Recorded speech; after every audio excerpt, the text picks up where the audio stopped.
台积电进前宣布要开30个亿欧元伫德国设厂。经济部长核准投资案，强调台积电伫当地是12寸的晶圆厂，所以高价技术袂外流。另外，美国扩大禁令，禁止甲 AI 晶片卖予中国。台积电创办人张忠谋就表示，美国安尼生做，颠倒会伤害到所有的人。因应欧洲客户车用晶片的需求，台积电8月宣布要以35亿欧元伫德国设立晶圆厂。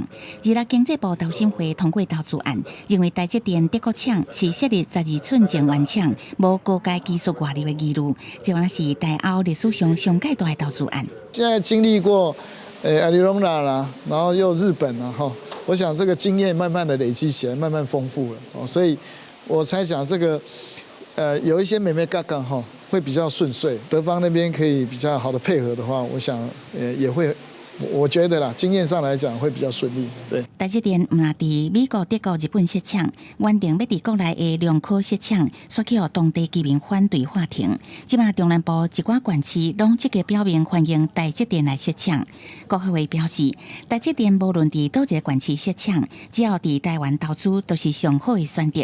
不过，对于半导体产业来讲，目前上界麻烦的问题，除了分散地缘政治风险，恐惊也有美中晶片禁令这个忧虑。因为 AI 晶片大厂辉达正前就证实，美国封锁先进 AI 晶片输往中国的禁令提早上路。